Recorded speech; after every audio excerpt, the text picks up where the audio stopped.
Is that something that comes up still in like the modern day where you're like, damn, I could write a good Michael bit about Every that? so often, yeah. Like I wanted Michael to think that there were 5 seasons, that there was summer, winter, spring, autumn, and fall. And like I think I came up with that like 3 years ago. And it's like, well, I have no. You guys are the only ones who are ever going to hear it. Like I hope that people think that's funny. I don't care. Like, Hey, you. Come a little closer. Come a little closer. Just a little bit closer. Subscribe to the channel now.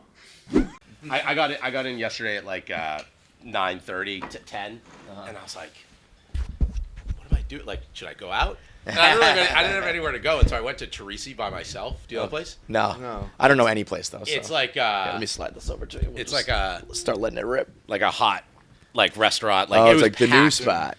It's been around for a year, and like it was just like I like went in by myself. I was like, can I have dinner? And they were like, yeah, you have to wait for 15 or 20 minutes. So I like. That's not bad, though, It wasn't right? bad, but yeah. it was like 11 at night. It was like, yeah. All right. Dude, if there's a wait at 11, Yeah. it's not for me. Yeah. And so they had like, I was like, I'm not going to drink. And then they had like the bar where like, you know, like the proper bar. And then there was just like a table, like a kind of a bar that just like faced the kitchen.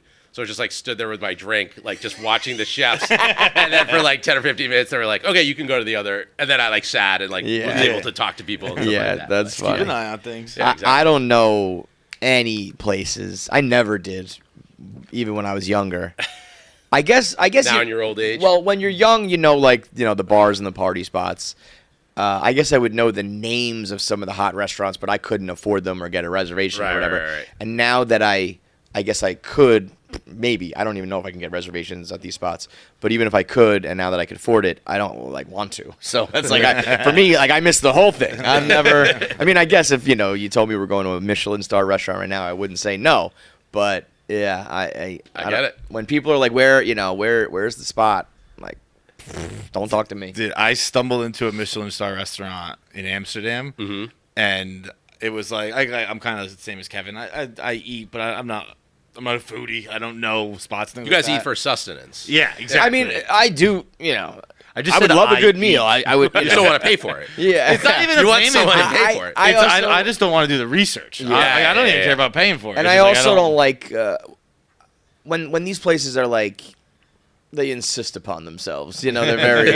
No, I like that. Yeah, I like that? I You like the pretension. Yeah. Oh, very much. Yeah. Yeah, I don't need that. I like the experience of that. But I did a Michelin star in Amsterdam where it said the John Dory, and I didn't realize we did the 7-course meal, and until course 3, I didn't realize that it was strictly a seafood restaurant. And so we had done, I was with my mom and my brother, and we had done shrimp, caviar, and oysters to start. And then You have 4 more fishes coming. No, those, and then it was 7 courses on that. Wow. So by the end, we had 10 different kinds of fish in us, and I was like, "This is too many fish to be in my body." The parasites are eating the parasites. We're walking out, and my mom just goes, "I feel like I just ate a fish tank," and it was. I don't care how good it is. I saw something. I don't think it was at a fancy place. I think it might have been Salt Bay's Steakhouse or one of those sort of celebrity steakhouses. I think they call it the Butcher Box. It's just I think it's one of those tomahawk steaks in a briefcase. It comes out in a briefcase. I don't like that kind. I like real pretentious. What was that movie called? The waiter or whatever. What's that one? The menu? The menu. Yeah, that kind of shit. Yeah, I want a murder at the end of mine. I want blood to be spilled. Those ones where you have to hide your You put the napkin over your head. Yeah, hide it from God. Succession style. What? Yeah, I forget what meal it is. It's not a faux gras. It's something comparable like that, though. There's a Succession episode where You have to hide it? where you literally put the napkin over your head to eat. I can't remember what it was like. It was like quail or something. Get the fuck out of here. I can't tolerate stuff like that. I don't care how expensive, how rich, how famous, how fancy. I'd be like, I'm not doing that. It's the same reason I could never do like a frat or any stuff like that. Like when they're like, get me this or do that or we're gonna haze you, I'd be like, I'm not doing this. I'm good. I'm leaving. Yeah. Goodbye. I'll have no friends. I don't know. Whatever, man. But I would imagine, in Hollywood life, there's quite a bit of that. No, I mean, I feel the pretension. Yeah. You kind of like you look around and you're like, if the room isn't pretend, it's like if like you don't know who the asshole is in the office, you're the asshole. Yeah. So I'm like, no, everyone in Hollywood's super nice, and it's like calling my assistant. I'm like, where the fuck? I said I need my underwear better fucking be back in my drawer folded. Unacceptable. We were running through your greatest hits, if you will, your resume, man. You're like the most talented person alive. Huh? Yeah, that's what they call me. Yeah, it's one thing to be like, I wrote The Office. It's another thing to be responsible for like the episodes, dinner party and whatnot, where it's like the ones that you quote and talk about and remember and know. I wrote that. That is, it's crazy. What was? I mean, like I was saying before, I was like, they're all my favorite episodes, except one, and you know it. What you know it? It just looks me right in, and you know it. You know what you did. I feel like it's the know what you did. It's the most controversial episode. Sure. Scott Stotts. Yeah, I know. I knew it. I can only go until Stanley's laugh, but that's my favorite laugh. He's like, dude, I'm cringing. It's been 10 years already. Do you like that? Like the cringe? Yeah, like it might be the most cringe, just like the controversy around it. Like if you had to talk, if someone was like, give me an example of cringe, like it's that. Well, apparently there's a I don't know how to go on Reddit, but I've been told that there's like Reddit threads devoted to like how long people can make it through the episode. This actually is resonating. I'm learning Reddit in real time here. Yeah. I'm always watching The Office at some point. Yeah, of course, because I need the residual. So yeah. I get it. I'm not affording a fucking napkin over my head for doing nothing. But I've actually noticed as I grow older, I do enjoy it. I like it. You can get that. There was a while where when I was younger, I was like, I really couldn't. Dude, I mean, he said this to me, and like, I get it. I laugh, but like, I can watch it.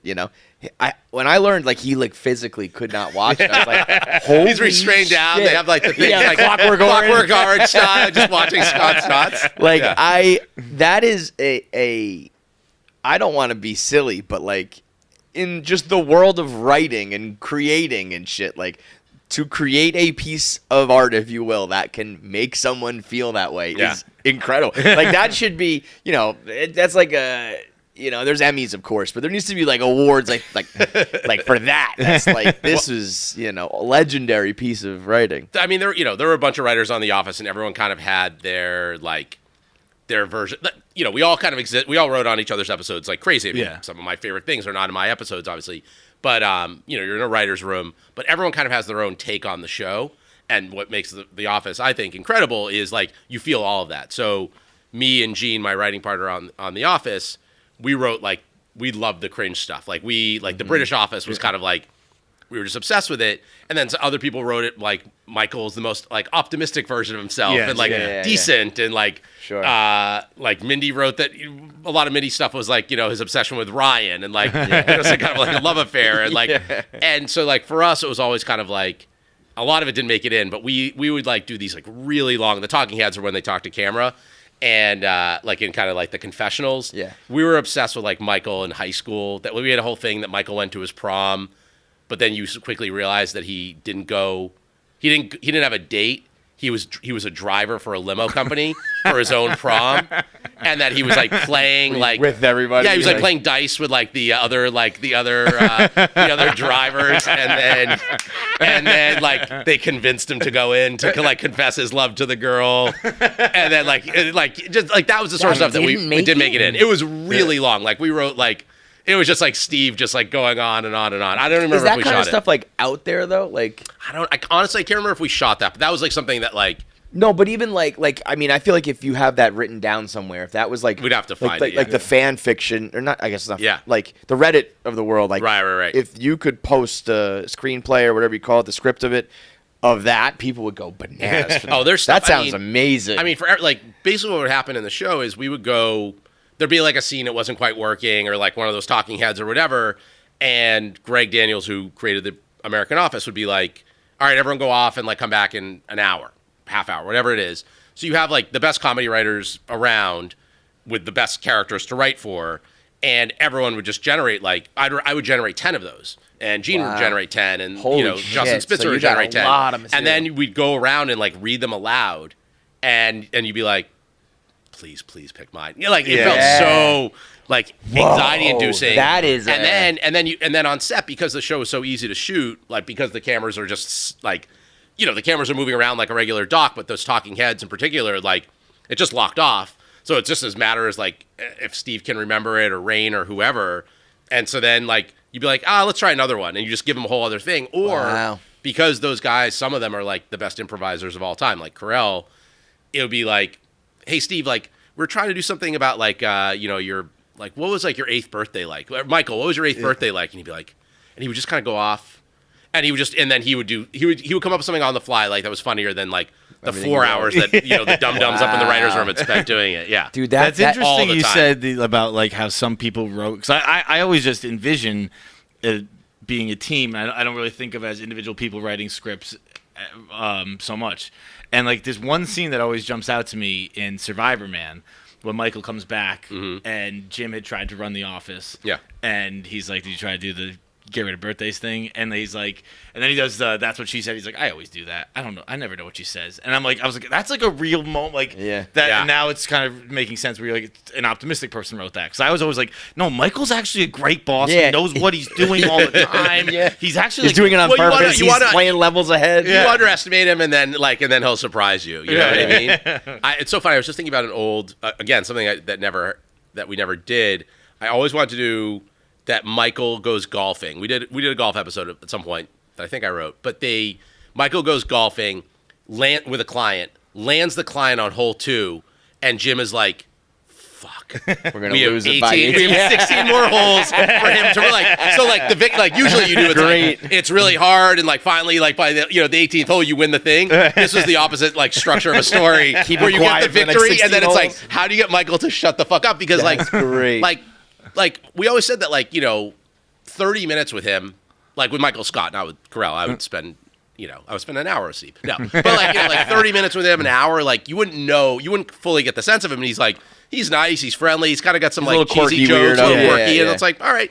So when it's like, no, 4 hours on a golf course, like that's where you really like see the substance of a man.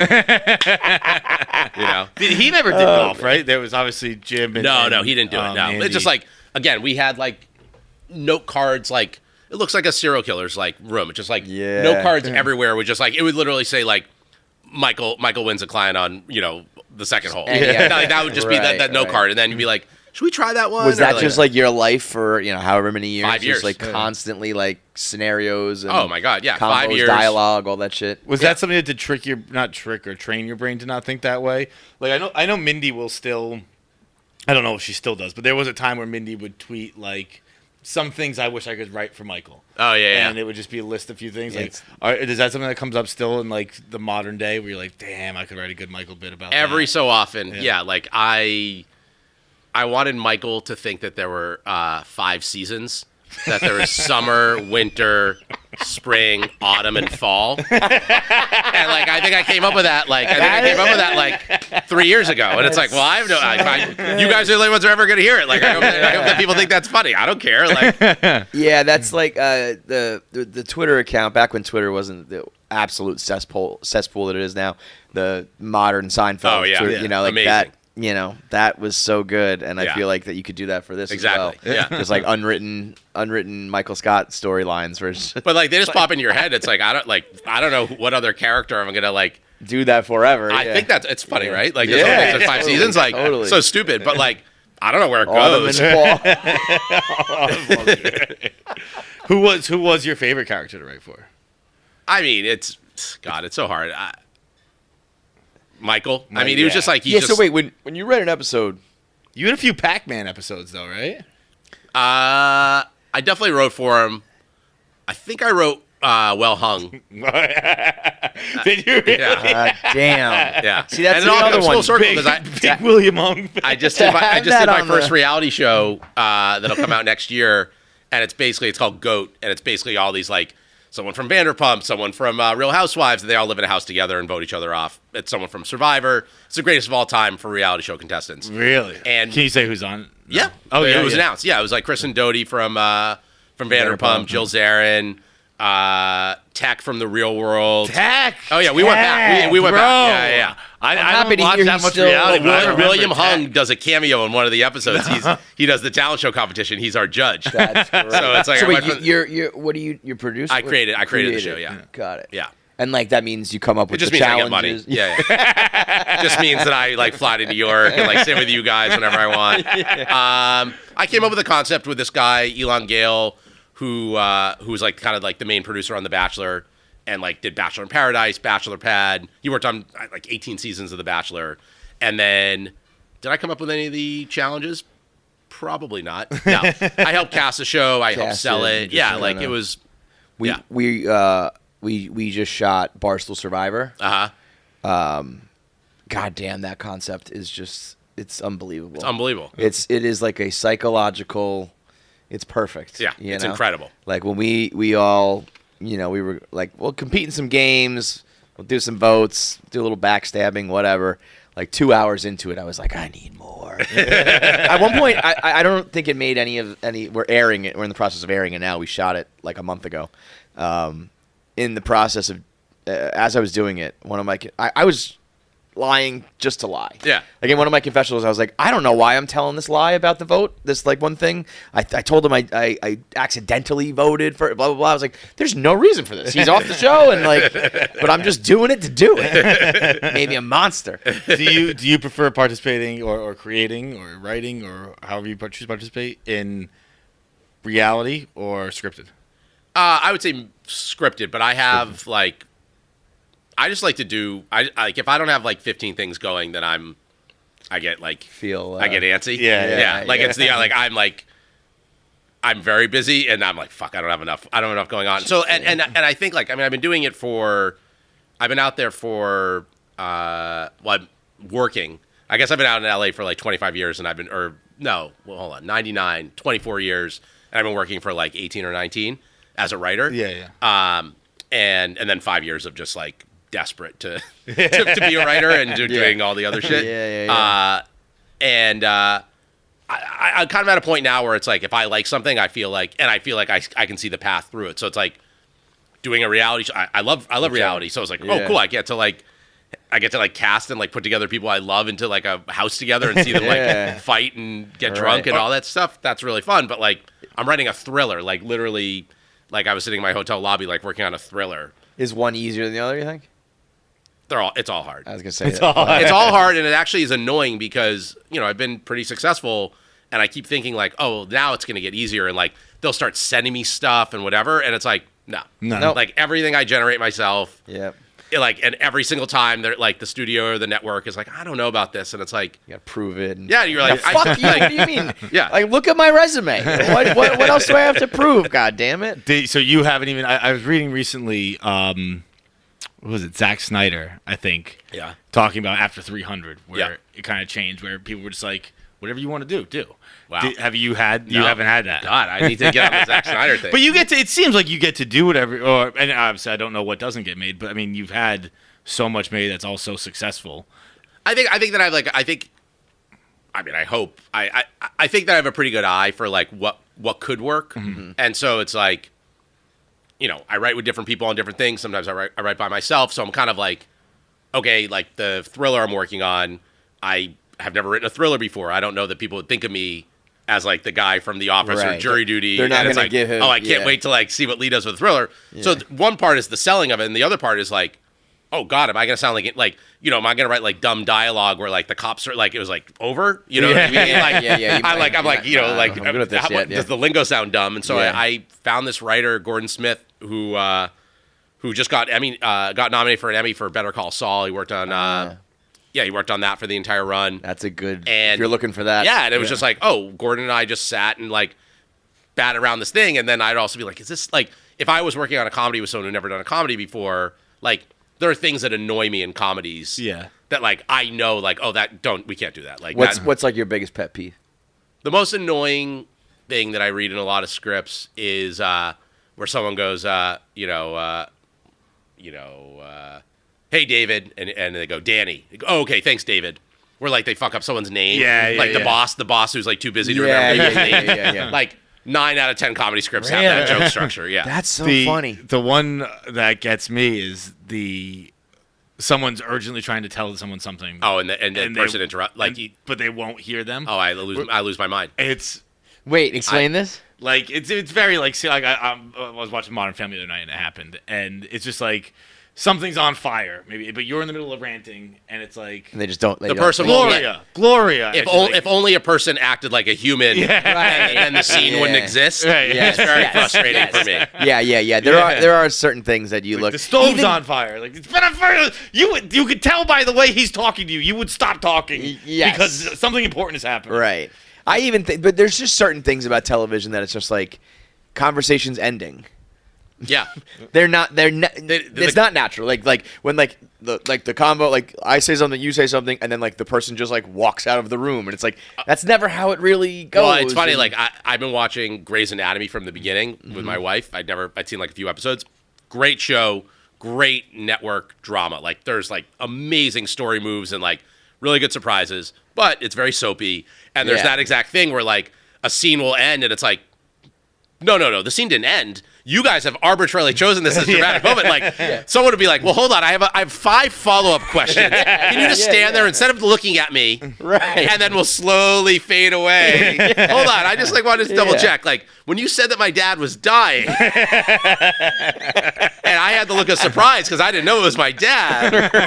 Right. Just a couple queries. I've tried to like I've been through a breakup that lasts 6 hours before. It's not just like it's just not going to work, and I walk away. Right. It's like no, they're screaming and fighting and crying and pulling, but I guess also you can't do all that because then the TV show would be so agonizing. There's a lot of like you write in the thing, like you do the thing, and then you write like off Kevin's look.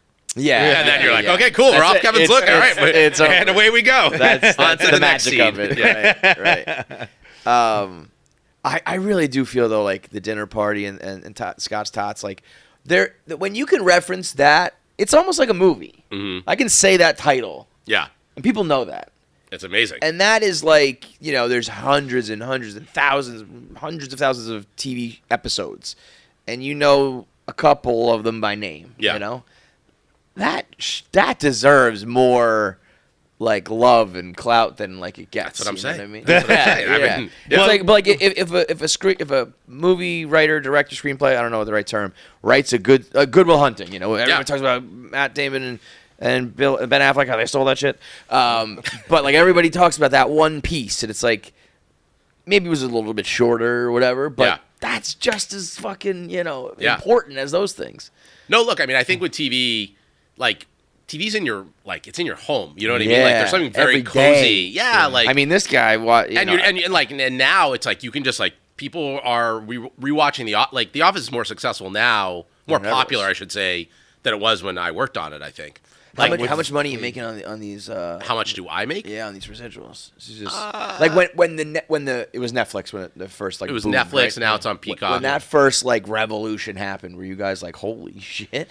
It's not like was that stat? It's like 89 million minutes have been watched in like a week or something like that. Here's the thing with that stuff is like when you're a writer on someone else's show, you get residuals for the episodes you wrote. So I think I was on the staff for like 150 episodes of The Office or 125 or something like that. I wrote I think 16 or 15 and then I directed 2. So I only get residuals on the things I wrote and directed. I see. Okay. Yeah. So it's good money, but like that's not how I make my living. Right. That's like it's great. For someone like Greg Daniels, he's getting all of it. Greg Daniels is getting quite a bit of it. I believe that Ricky Gervais and Stephen Merchant are doing pretty well from it. Man, that's got to be the real dream. Actually, I don't know. I wonder. There's so much debate about the British versus the American one, and when you're cashing checks from all of it, it's probably like who cares? But I bet there's got to be some feeling of like. mine versus yours, or like I wish I could have been a part of this one, or I don't know. Just, You're saying for the British guys? Yeah. I mean, Steven's a very good friend of mine. We're working on a movie together now. We did a show called Hello Ladies. Is there any ball busting? No, I think like I'm not friends with Ricky. I've met Ricky a few times, but like, look, what they did was so groundbreaking and incredible. They really kind of created this paradigm. And then the American office was able to kind of stand on its own. I think that Steven likes the show, and I'm sure they love the money. Like, you know what I mean? Like, it's a fun thing to like create something, and then like it turns into something that like in a way that you could never have imagined. Sure. You know, there was that moment at the Golden Globes. Do you remember this? What was it? It was Ricky was hosting. Ricky, and he said something to Steve or something? And he was introducing Steve. And he said, and they're both so talented, so I could never tell if it was a bit. Well, Ricky's also, an asshole. Yeah, so. Ricky's But an asshole, Ricky was like, he's like, I guess, just create $100 million show. And he just decides he doesn't want to do it. Whatever. Steve Carell, everybody. And then Carell came out and kind of was just like a little like awkward or whatever he did. And I honestly don't know if it became a thing because it was so long ago, but I remember watching it and being like, that felt a little real. Yeah. I think that Ricky goes for it in that way. And I think that Steve is incredibly nice and kind and humble, and I think that Ricky's like an insult comic when he's like doing the Golden Globes. And so I don't know honestly I don't know what's real or not real in that. That when Steve Carell did the morning show and was that monster character, it was weird. It felt weird. Like as a person with a functioning brain, you sit there and go, it's an actor, but like part of me was like, what's going on? What's going on? Yeah. No, it's really hard. I mean, you look at some of these people like Jason Alexander, exactly who's one of the greatest roles of all time, and it's just hard sometimes to pull them, to find a way to find them in a different thing. Yeah. You ever seen him in Criminal Minds? No, was he good?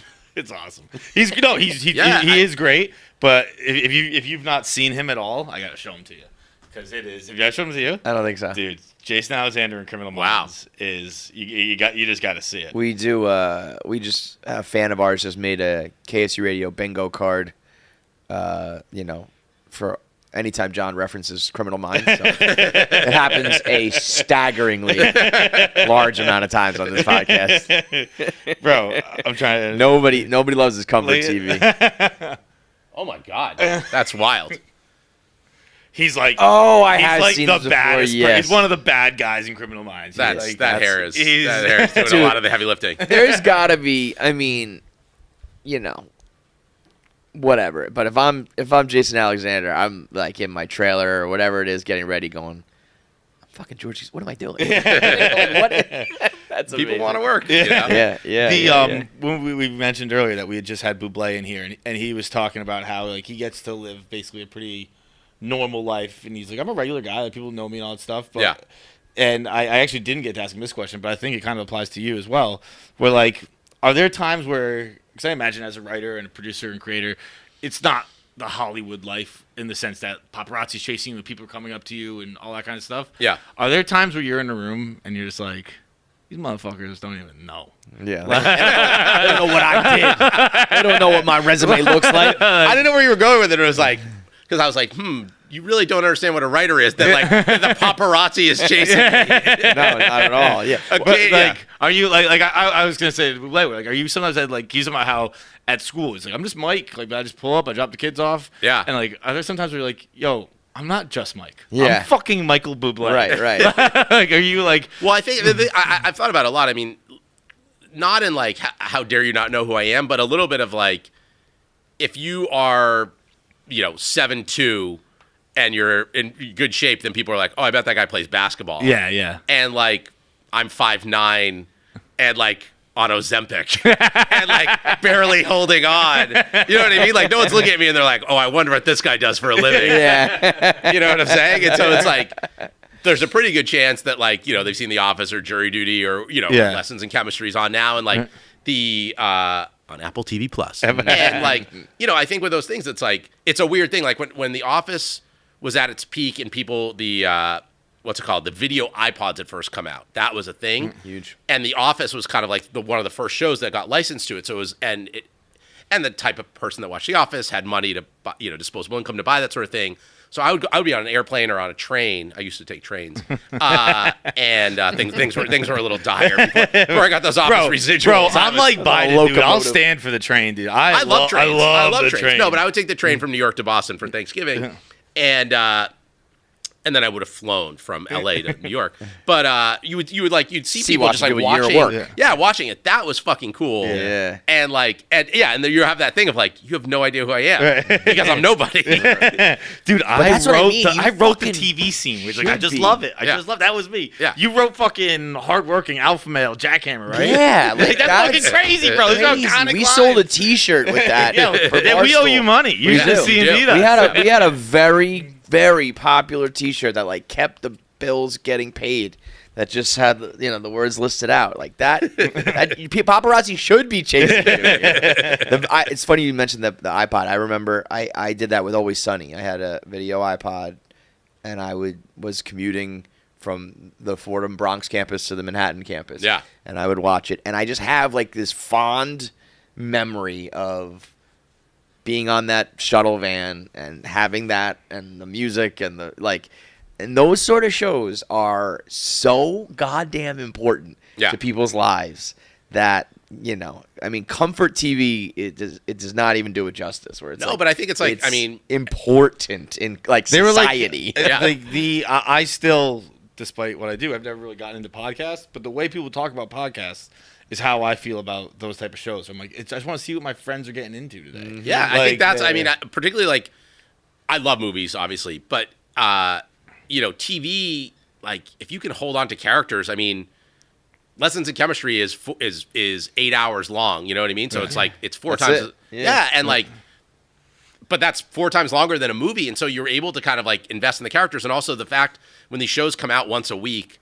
Like I don't like the binging model. Like as a creator, like having something where it's like if you make something good, if you make something bad, then you're like, fuck, get it out. Binge it, just get it out the fucking thing. All right, we'll run the last four all Tuesday night for you guys. But like when you have anticipation, when something builds and like you feel it, and like you just get those emails, and then you get the more emails, and then like the texts and like all that stuff. Having amazing. The Reddit pages and the theories, and people get really swept up in that stuff in a way that like it's really hard to with a movie, because a movie in some ways is a little bit more disposable. You know what I mean? But then you have the ultimate. I thought you were saying that Lessons in Chemistry is short. I guess that's longer than a movie. But then you have the series of The Office where you have hundreds of episodes to work with.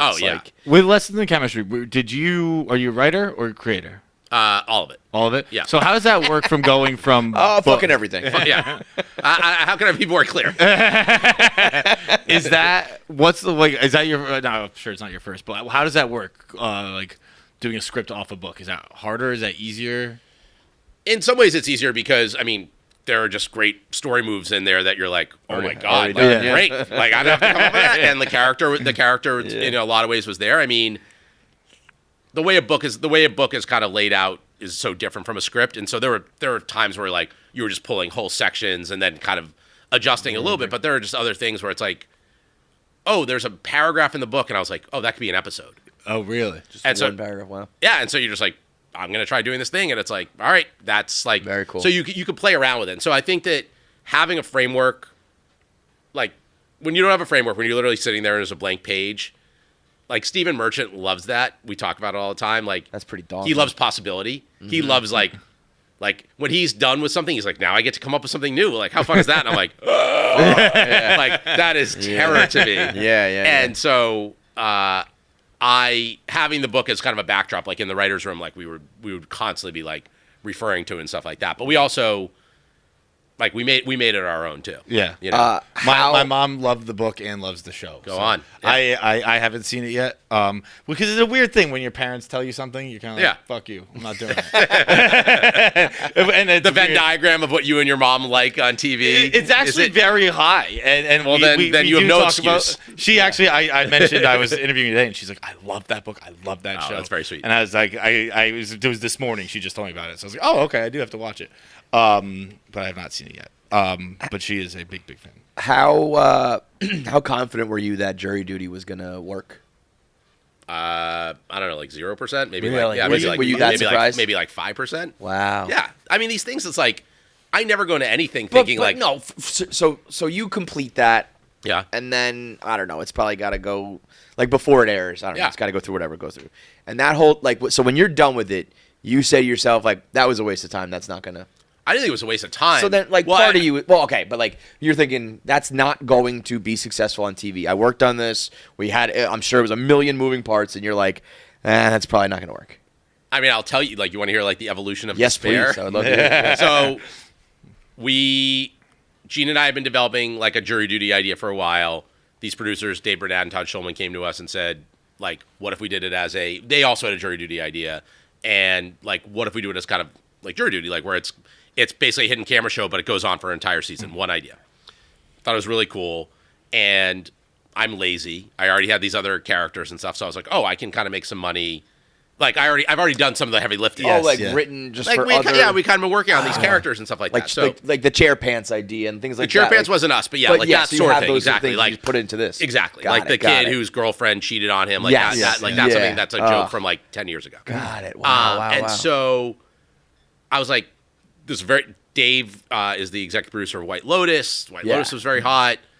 It felt like a really good kind of group. It was like me and Gene kind of doing something in the vein of The Office. It felt like, oh, okay, people are gonna want to do this. Yeah. And we pitched it around town, and we got like one offer. We got a few fake offers, like where the money was so low. Not for me. I'm not saying like I would get paid not a lot of money, although I wouldn't have. Like the budget of the episodes was so low that it's like, well, you're trying to say no without saying no. Yeah, exactly. Like you offered me like $50,000 to make something that costs $1 million. You're like, you're saying no, right? Yeah. And so we ended up doing it at Freevee.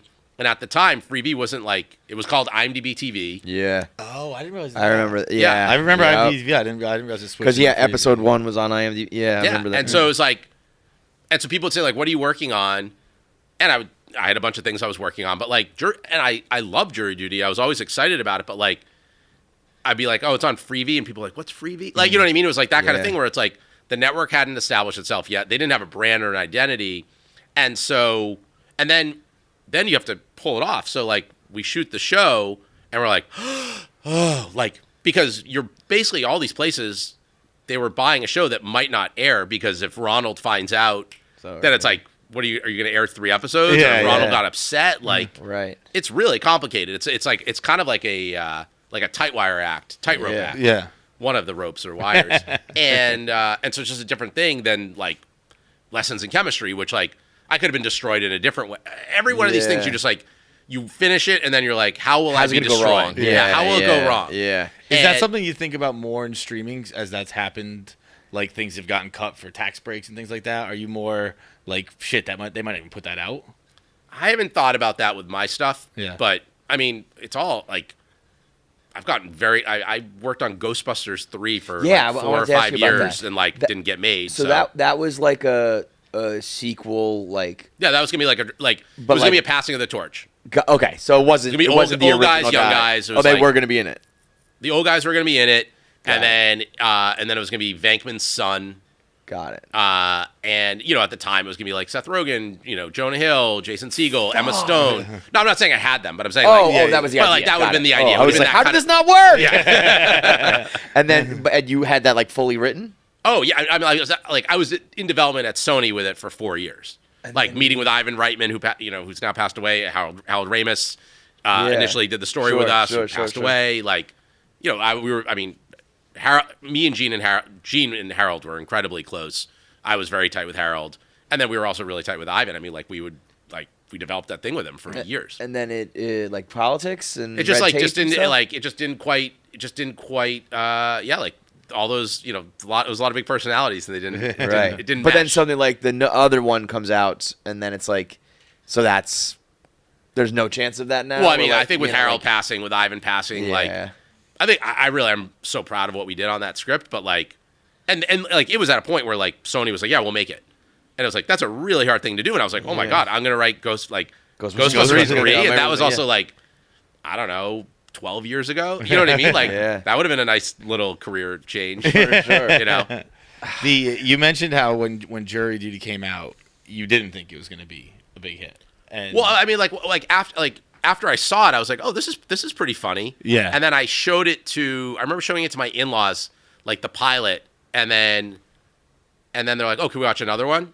And I was like, sure, you don't have to. And they're like, no, yeah, we want to watch another one. I was like, oh, okay. That was a right away show. I came in after like 1 or 2 episodes. You guys got to watch it. And then like they watched like 4 in a row, and I was like, oh, that's weird. They were just being nice. Like that's what I felt a little bit. You know what I mean? Like they're just being nice. And then the trailer came out because again, no one had seen it. Like this is like 6 months before the show comes out that I was showing to people because obviously I have the cuts of it. And then the trailer came out, and when the trailer came out, like people kind of lost their minds for the trailer, and like it exploded on TikTok, and I was like, huh, okay. And then like the first with it, and then the reviews were bad. Oh, really? The reviews initially were really bad. This is how these motherfuckers, they don't know anything. So it was like 40% on Rotten Tomato. Like the first review was good or something, and then it just like plummeted, and I was like, oh god, dude, that is crazy to me because I would say that was like a masterpiece of like serendipity. Like it all came together perfect. If I was a critic, I think I would be like, this is, a magnum opus. This is amazing. So like what is there just bad to say about that? The way that all came together was like truly lightning in a bottle, like once in a lifetime. The thing I care about more than anything is because I go on Rotten Tomatoes, like just constantly refreshing everything. Do you? Oh yeah. But all I care about is the audience score. Dude, I've always said my favorite movies, I look for the biggest discrepancy in critic and audience. Yeah. Like Saving Silverman, there's like an 85% difference. The movie's great. It's great. Don't get me wrong. I want to have high on both, but like, sure, of course, but when of course, like Jury Duty had like Jury Duty's audience score is like 98% or 96% or whatever. Yeah. I'm saying like I know now. I actually haven't 96.2. I'm now obsessed with lessons in chemistry. Right, I haven't looked at Jury Duty in a while. But like with those things, it's like all I want is like for people to connect to it. You know what I mean? Like if the critics don't like it, it's like whatever. Have you ever had the opposite of what you had with Jury Duty, or where like the critics like it and where you were like you finished it and you were like, that's a fucking heater. Like that's a 10 out of 10. This is gonna blow up. It's gonna just Ghostbusters 3 gonna change my career. Yeah. And then it came out and just did not have that reception at all. He's gonna say no. He's all my shit is fire. Everything hits. No, I did the show We Crashed with Jared Leto and Anne Hathaway, and I watched the early cuts of that, and I was like, did I create the Social Network? Like, did I do the Social Network as a TV show? Like, I was like, I love that show. I'm really proud of it, and I thought like.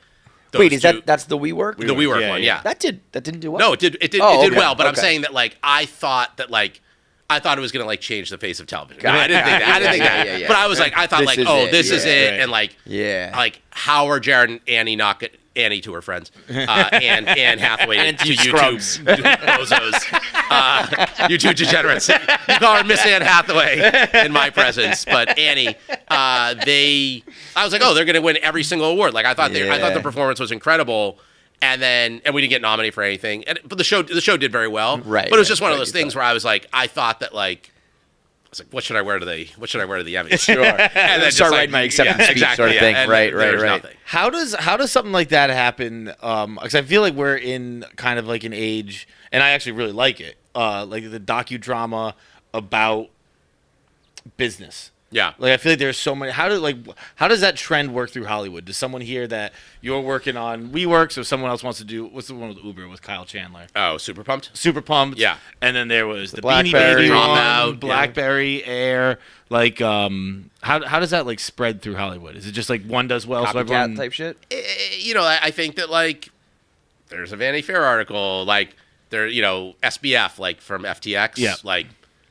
The number of people, particularly on the heels of We Crashed, the number of things that was like, hey, I know someone who knows SBF. Hey, like, there's an article that's coming out. Hey, there's an unpublished book. Like, hey, like, I got it sent 5 times, and so it's like, the people in Hollywood are just you guys, right? So it's like we just sit around and like we read cool shit, and or like our friend is like, oh, you don't know about oh my god, you need to watch this documentary about WeWork. And you're like, oh, okay. Yeah, you hadn't heard about it. And you're watching. You're like, oh my god, this is insane. Like, and so I think that the rise and fall stories, right? So it's like Fire Festival, like that was like that burned bright for a second, right? Mm-hmm. And like people were like, how do we do Fire Festival as a series? How do we do Fire Festival? There's something captivating about that. And so I think like sick fucks out there. Yeah, when you see like the rise and fall, and you like see and like someone's on the in a private plane, and then the next thing is like they're begging for change, like or they start begging for change, they get on the private plane, and then they realize that there's more to life than the private plane. Like, Right. you know, it's like those character arcs. I think that's how it works. Yeah, The to go back to jury duty, because we had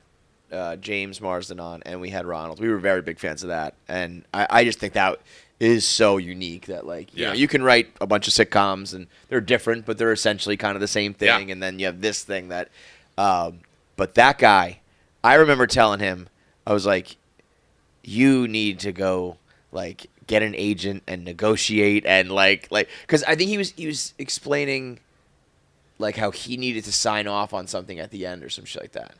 Yeah. And I was like, how much did you, like, get for this in the end? I think he said he won, like, 100 grand. 100 grand. 100 grand, yeah. And I was like, it should be more than that, buddy. I'd be like, if I'm signing off on this, like, final thing to go out there, like, I mean, because you could scour the earth Yeah. 1,000,000 times over looking for a better person for that. You would never find it. He's the best dude ever. Dude, even when didn't he just sign? I saw something. He did. Yeah, he signed. He has a deal. He has a deal at Amazon. Yeah. And now his time has come, Yeah. because I was like, he's likable, he's handsome, he's tall, he's funny, he seems to be the most genuinely nice dude in the world. Genuinely nice guy. So Yeah. I mean, holy shit! When stumbled we upon interviewed that. him, I remember a long time ago, back when Bill Simmons had Page 2, he wrote an article about Drew Brees after the Saints won the Super Bowl, and it was this season coming back, and he was like, "This is who you want your quarterback to be because he's still balding." And he didn't get his birthmark removed. Yeah. And he's like, and we interviewed Ronald. We had James in the studio. We had Ronald on Zoom. And Ronald was just like, I think one of his blinds behind him were like askew still. Yep. And I was like, that's the guy right Dude, there. he had a G Unit shirt on. G Unit T-shirt on. This guy's fucking awesome. He hasn't gotten all the vanity fixed. He's still just like, Yeah. whatever's going on. Yeah, I was like, the phone's about to start ringing, buddy. Oh yeah, he's having a moment. Yeah. Someone was like, I can't remember. There was like some award show or some like premiere, and someone's like, "Is Ronald going?" I was like, "Ronald will be there. Ronald will be there. He loves to party." I was gonna say, like, he's also, in the mix. Yeah, when you go from, I think he's like working construction or something, to like, can you make it to the red carpet tonight, Ronald? Like, yeah. I will be there. Oh yeah, no, you know, gotta ride that rocket as long as you can. He's living his best life. So all of this actually came about, though, because of this new business venture you're on. Yes. With the Duvet, Yeah. and anybody who I've brought it up to and just like quickly explained it to, they go, "Oh, I need that. Yeah. I need that." Jackie was one of them. Is Jackie back there now? Yeah, Jackie was like, "I need that shit. I need that." So, but like, I'm interested in, like, as you're writing this and pitching that and blah blah blah, you're also like, I gotta go start the, like, consumer goods business. I didn't feel like I had enough going on, and I was like, you know what, like, I need to get into linens. I need to get into linens in a bad way. I'm done with Hollywood. I gotta scratch my linens itch. No, Yeah. I mean, look, I think that. So I started this thing called Nuvet, NuvetHome.com, and it's it's all storytelling to me, and so putting on a duvet fucking sucks. Yep. Everyone hates it. There's not a single person that's like, actually, I think the way the way it's designed right now, I prefer it. And so it was just, all I do for a living is problem solve. Like, I'm writing a thriller, and it's like, well, how did the bad guy get out of, like, the cars, the police, Yeah. I don't know how to say any of them. It's like the police copters are after him, the helichoppers. This is gonna be a disaster. No, but it's like, how does how's the bad guy get away, right? Yeah. And like, so you spend hours and hours either by yourself, staring at your screen, or researching, or talking to your writing partner and saying, like, oh, well, what if there was an underground tunnel? What if there was this? And everything is what if. That's the possibility of everything. And whether you're working on The Office or trying to sell duvets or doing a podcast, like, to me, it's like, how do you kind of keep things fresh? And so duvet covers suck. I was like, I have a fix for it. I went online to try to find it. I couldn't. And then, which is a weird thing. Yeah, you're like, because, like, I go online and everything I've ever needed is there. Like, you know what I mean? Like, every idea, totally, everything I need. So when you find something that's not there, it's like, wait a second. I finally found a version of it, and I was like, oh, this is like, the website was janky, like the zipper was terrible, and I was like, oh, I think I could do this better. I know nothing about linens. My dad was in the clothing business, like in children's clothing. Like, that's the closest, and I worked in the warehouse and, like, put clothes in boxes and stuff. But, like, I hired a patent broker, and we found the woman who had she had the same idea as me. She had the patent in Australia, and the patent broker went to her. Doesn't say like, hey, it's just like a schmucky guy from Hollywood. Like, just like, hey, I'm collecting some patents, and like, we want to buy your patent. And I was like, okay, how much will I spend? How much will I spend on the patent? I think I was like, in my head, I was like, I could spend $10,000. It's a lot of money, but like for kind of a side hustle in a business that you have nothing to do with. And she goes, 800,000. And it was like, I was going to say 10,000 seems low to me. If someone's coming up with a patent thinking they have a business idea. But she doesn't have a business. Yeah, so she goes 800,000. And I was like, and then I was like, do I need a patent? Because like, you can kind of do without whatever. Yeah. And then, so we said, no, thank you. And she goes, 150,000. And I was like, oh, I like negotiating with her. and then obviously I did not spend 150,000. Years went by where I kind of got busy with Hollywood stuff. And I always had this idea. And like, what I do is, like, some writers are very protective of their stuff and they don't like to talk about it. I do the opposite. I like tell everyone kind of everything I'm working on. And part of it is accountability, so that like I'll bump into you guys like a year from now and you'll be like, hey, whatever happened to that Thriller? Yeah. And I'm like, oh fuck, I didn't work on that Thriller. And now I'm like, I do that a lot. The helicopter crash. Yeah, the helicopters. If I say it, it's sickening because it's like people in myself and my family and friends should matter the most. But it's like if I tell the anonymous audience something that I'm going to do, that keeps me more accountable. But it's true, yeah. So that's what I did. So I would just like, my friend came up with the name Nuvet, and I was like, oh, that's a good also name. A hit too. The new way to duvet? I mean, come on. And I would just like every dinner party, and I would like talk to people, and I have good connections, and I started like talking to like, I like got someone to do a sample for me in LA, and then I was showing it to people, and then I partnered up during the pandemic. I partnered up with a woman who goes back and forth between LA and Pakistan. Her family has a manufacturing plant. So she became my partner in it. And then we started like exchanging samples. And I would like literally show up to your house with like three Nuvets. And I'd be like, yeah, and I'd be like, what do you think? How do you like this zipper? What do you think of this fabric? This is 100% Supima cotton. You like it? And everything. Then I hired a branding company. And it's like, my wife came up with less struggle, more snuggle. And it's like, oh, okay, God, you guys got it locked. Yeah. And so it's like all these things. And it's like, again, it's all storytelling. Like my thinking for like pitching it to men was like, it's so easy, even a man can do it. And you know what I mean? It's like all that stuff. And it's just like, you're just riffing. And like, I have like a marketing team and I have all these different things that I put together. Like the company is just me, like literally just like me and my partner. And then like everyone else is kind of like, whatever, subcontractors or whatever. Right. So now we just got to get that woman in Australia whacked. Yeah, exactly. Yeah. But it's one of those things where it's just like, I just get excited about like I made a commercial. Project. Yeah, it's like it's a new project to me. And so I have a slate that my Hollywood office, like we go through my slate and it's like, hey, what's happening with that podcast idea? What's happening with that documentary? What's happening with that, that feature or whatever? And then the Nuvet is on the list. And we talk about it and it's like, hey, like getting it out to celebrities, like getting it to influencers, meeting you guys, like all that kind of stuff is like, it's like putting together a project to me. Yeah. So it's it doesn't really matter what it is as long as there's kind of that end goal. Yeah. That is one of those things though that is like universally like it's fucking what the fuck. But so I've never used one. No. Well, that's the other thing. I'm not an adult. He doesn't have sheets on his bed, let alone a duvet, let alone a cover for the duvet, let alone I'm like Ronald a comforter with the thing askew still. I don't know. It's fine. You're like, wow, that's a nice room he's got. Whoa, he's got blinds? I don't have blinds. I don't have curtains. You can see. It is actually creepy how much you can just see into his apartment. Do you sleep with like a quilt? I have literally right now currently.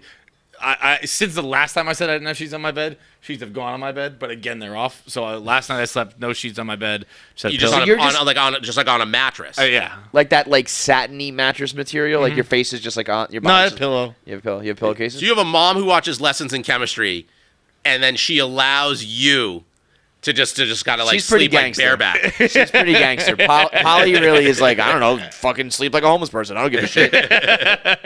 yeah, that's But when I no blinds, I so kind of wake tested it. I was like, I'm asking people, and he's like, I don't know what it is. Like, I don't even know what a duvet is. Jackie's eyes lit up, and she was like, I need that. Yeah. So it's like, really, I mean, it just like it's just better. Like I'm like it's empirically better. Like right, in the way that like you don't need a pitch or like I don't need to win you over. It's just like I fixed a thing. Yeah, made like, a thing in the world easier. You used to kind of like.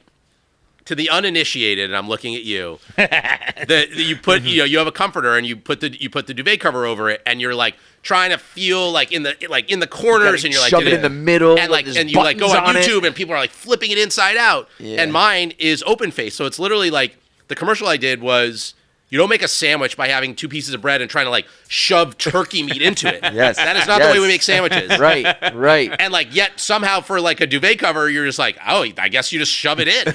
And so it's like, no, it's open faced. You put it down. There's like pockets in the corners. You put it in the corners. You see your work. And you just kind of zip. And then you zip it on 3 sides and it's done.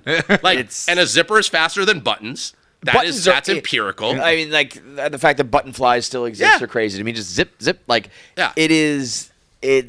It's not, one of life's like most, greatest hardships, but it's when you're doing it, you're always like, fuck.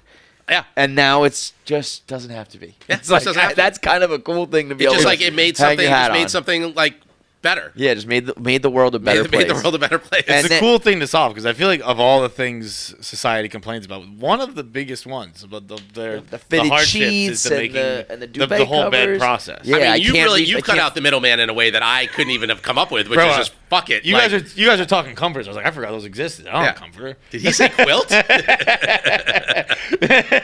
I've tried to come up with like a way for this, and I pretty much came up with like a giant like syringe where you just like shove a duvet cover in it. And now I'm like, why did I just think about a zipper? You mean like you're pumping it? Yeah, like you just like you take like basically just like a giant, like how you like put or take blood. Yeah. Or put whatever, and like then you pump a duvet into the thing. But like, why did I just think about a zipper? I don't know. You might have some competition. Venus drugs before you thought zipper. I don't know. Like I was like, it would be a giant piece of plastic. Anyways, point is, like, I was right on your heels.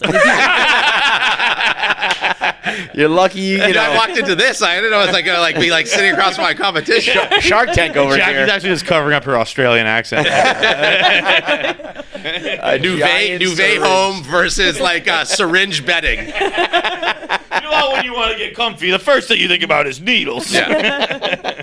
I'll ask this too, though. Do you think that this is the beginning of like a whole line of home furnishing things? Because you can get into, next thing you know, you're like Jessica Alba, and you have like a whole fucking, fantasy.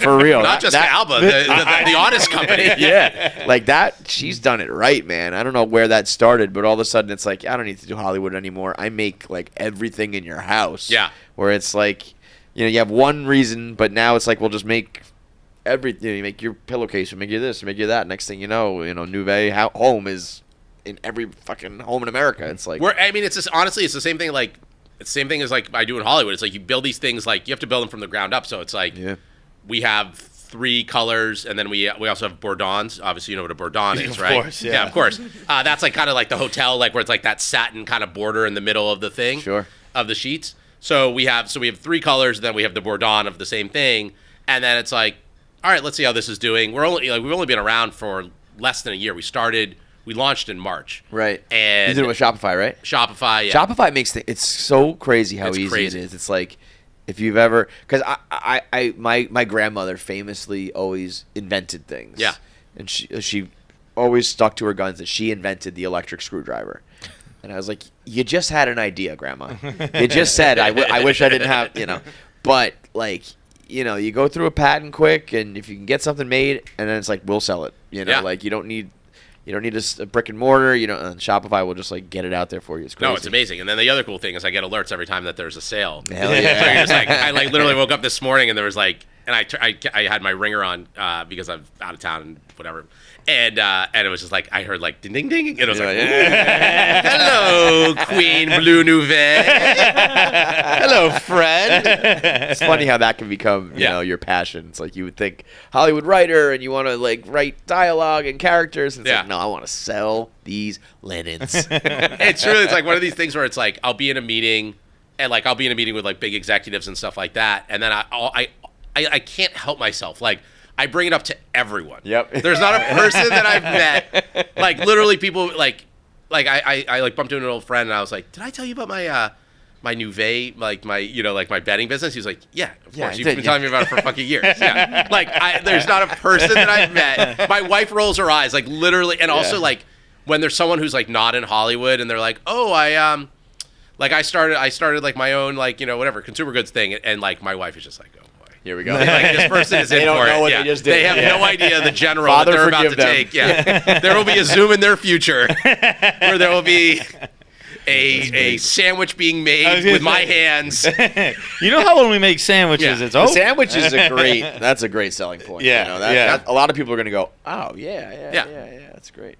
Well, man, I mean, I think that's a very cool point to get into life when you can just, you've done some stuff you like and succeed, and then you can also be like, I'm going to try this thing over here. Yeah. And that thing over there. I mean, it's partly like the internet and a lot of technology allows that, but it's also, you got to be the right type of person, have the right type of success to do it all. But it's put it up there with Scott's Tots and the dinner party. It's right there, man. So I think I have to double check. I'm pretty sure that there is a code KFC 10.